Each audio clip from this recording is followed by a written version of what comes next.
I am Groot. I am Groot. I am Groot. I am Groot. I am Groot. I am Groot. Groot. Groot. I am Groot. I am Groot. I am Groot.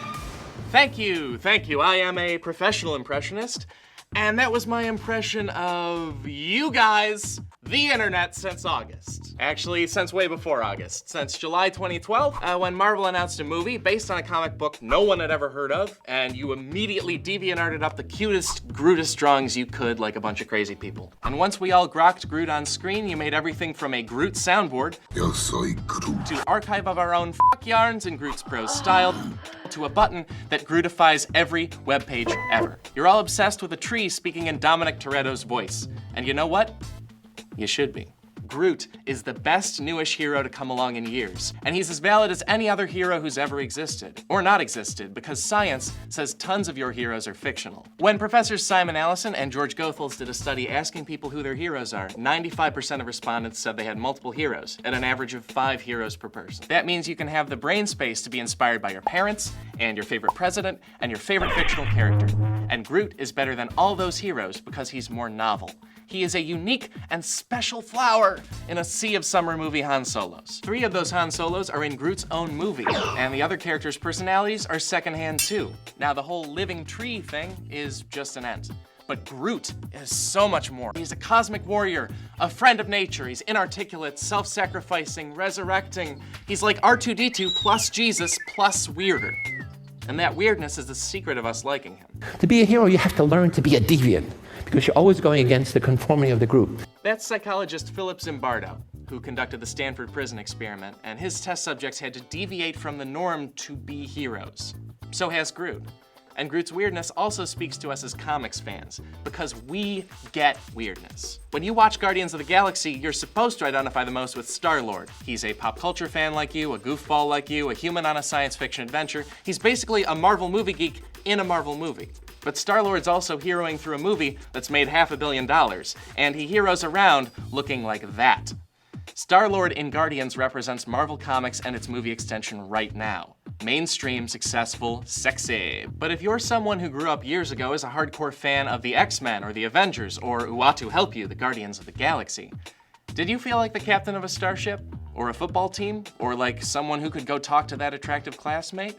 You might have, but if you did, it wasn't because of comics being cool. Comics were unusual. Comics probably put you at least a little out of step from most people, except for your close friends and raccoons who also connected with Iron Man and connected with you before Robert Downey Jr. made him Hollywood hot. And comics fans' identification with Tony Stark or Groot isn't passive. Understanding comics, motherfucker. Have you read it? We identify with a cartoon character because they're visually abstracted, and identify with certain movie action heroes because their blank faces operate like visual abstractions. Groot is special because in his case, the abstraction goes way beyond the face. His whole body is a humanoid blank. It's such a blank that even if it gets damaged in a way that would give it more character, it grows right back into its original, literal stick figure. His motivations are a giant blank too. It's a violent defense of friendship with My Little Pony level complexity. And Groot's 3 words of dialogue create a verbal blank that pushes your brain to fill in the context. I am Groot. So what is better than 11%? And when you fill in that dialogue's context, you're doing it in your voice. Partly because the actual spoken words come from the world's famousest crash test dummy, and mainly because in our world of irony, it feels nice to become part of a wholly sincere character. And people can look at us weird for liking what we like all they want, but that just means they don't get the appeal of the best, weirdest, blankest heroes around. Heroes like Groot, or Jedi Knight Grover Batman Cleveland, dealing non-consecutive justice all over Washigotham Chorus City with his... Oh, come on!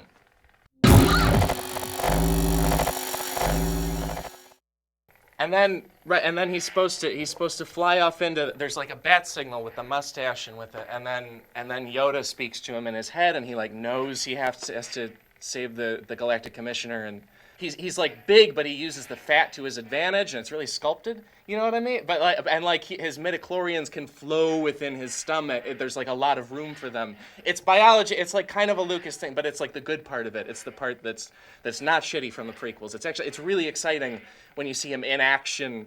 You know, he does like a bump move in the game. I built a game. It's very small, but it's 8-bit, and it's if you have an emulator, you can kind of Play it.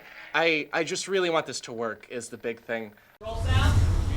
Roll cameras. And action. Hey guys! Thanks for watching the video. Hope you liked it a whole lot. Make sure to subscribe and leave the comments and click the like button to show you liked it. Don't be too mean in the comments. Thanks. On Monday, Wednesday, Friday, we got brand new videos for you. On Tuesdays and Thursdays, we don't do that. On the weekends, we also don't do that. So be sure to check them out on Monday, Wednesday, Friday. You guys are the best. I'll crack you later. Thanks for Cracked-In. The Republic is safe. I'm so high.